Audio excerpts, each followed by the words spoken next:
আমাদের নামাজ, আমাদের রোজা, আমাদের ইবাদত এগুলোকে মিজানের পাল্লায় উঠালে কোনো ওজনই হবে না। তবে আমাদের একটা কৌশল জানা আছে, আমরা আল্লাহর রহমতের ভিখারি। আমরা সেদিন আগেই গুনার স্বীকৃতি দিয়ে দেব। আমরা বলবো, আল্লাহ তুমি প্রশ্ন করার আগে তোমার একটা কথা বলি, আমারে কিছু জিজ্ঞেস করো না, আমি সব করেছি। এমন কোন পাপ নাই যে পাপ আমারে দিয়ে হয় নাই।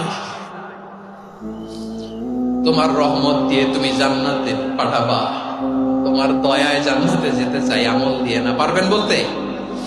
কিয়ামতের দিন আমরা বলবো, আল্লাহ আমার আমল দিয়ে জান্নাত চাই না, আমি তোমার দয়া দিয়ে জান্নাত চাই। তোমার দয়া ছাড়া আমার কোনো উপায় নাই। কারণ আল্লাহ যদি বিচার করে, বাঁচার কারো উপায় নাই। আল্লাহ যদি বলে ফেলেন তুই এটা করলি কেন, ওখানে গেলি কেন, কোরআনে 1000 বার নিষেধ করলাম তারপরেও এই পাপে জড়ালি কেন, এরকম প্রশ্ন ছুড়ে দিলে আমার উত্তর আছে? বাঁচার কোনো উপায় আছে? রোজ হাসরে হে আল্লাহ আমার করোনা বিচার, আল্লাহ করোনা বিচার। বিচার চাহি না তব দয়া চাহি, এ গুনাহগার করোনা বিচার। আপনার আমল দিয়ে জান্নাতে যাবেন? কি দিয়ে যাবেন? আল্লাহর দয়া দিয়ে। আল্লাহর রহম আর দয়া ছাড়া কেউ জান্নাতের চেহারাও দেখতে পাবে না। আমার প্রিয় ভাইরা, এই দোয়া আল্লাহর কাছে পছন্দনীয় হওয়ার কারণ তিনটা। দোয়ার প্রথম অংশে আছে তাওহীদ, আল্লাহর একত্ববাদের ঘোষণা। এই দোয়ার দ্বিতীয় অংশ আছে তাসবিহ, আল্লাহর প্রশংসা সূচক বাণী। এই দোয়ার 3 নাম্বার অংশ পাপের স্বীকৃতি।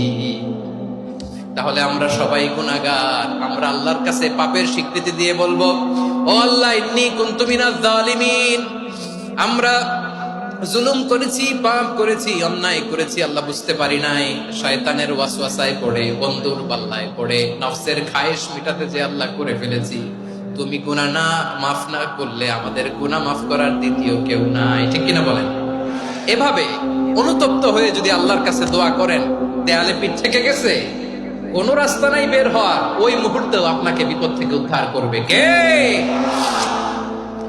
বিশ্বনবী চরম বিপদে পড়লে 2টা দোয়া পড়তেন। প্রথম হলো এটা, লা ইলাহা ইল্লা আনতা সুবহানাকা ইন্নী কুনতু মিনাল জালিমিন। এই দোয়াটা আমরা বেশি বেশি পড়ব প্রিয় ভাইরা। রাজি আছেন? সবাই আওয়াজ করে পড়ুন ইনশাআল্লাহ। আমার প্রিয় ভাইয়েরা, বিপদে পড়লে বিশ্বনবী আরো একটা দোয়া পড়তেন, লা ইলাহা ইল্লাল্লাহুল আযীমুল হালিম, লা ইলাহা ইল্লাল্লাহু রাব্বুল আরশিল আযীম, লা ইলাহা ইল্লাল্লাহু রাব্বুস সামাওয়াতি ওয়াল আরদি ওয়া রাব্বুল আরশিল কারীম। এই যে বললাম, রেকর্ড হয়ে গেছে। এখন তো আর ইনস্ট্যান্ট মুখস্থ না হলো, পরে মুখস্থ করে নেবেন। আল্লাহ ছাড়া কোনো উপাস্য নাই, তিনি সুমহান, মহা সহিষ্ণু। আল্লাহ ছাড়া কোনো উপাস্য নাই, তিনি সুমহান, আরশের অধিপতি। আল্লাহ ছাড়া কোনো উপাস্য নাই, তিনি আকাশের মালিক, জমিনের মালিক, তিনি সুবিশাল, আরশের অধিপতি। সুবহানাল্লাহ পড়েন। এই দোয়াটা কেউ যদি পড়ে যদি এর ওসিলা করে দোয়া করে, তাকে বিপদ থেকে মুক্তি দেয় কে? মনে থাকবে আপনাদের? তাহলে বিপদের প্রথম ধাক্কায় কি যেন পড়তে হয়? ইন্না লিল্লাহ। তারপরে কি বলে আল্লাহর কাছে নিজেকে সঁপে দিতে হয়? দেয়ালে পিঠ থেকে গেলে, লা ইলাহা ইল্লা আনতা সুবহানাকা ইন্নী কুনতু মিনাজ জালিমিন।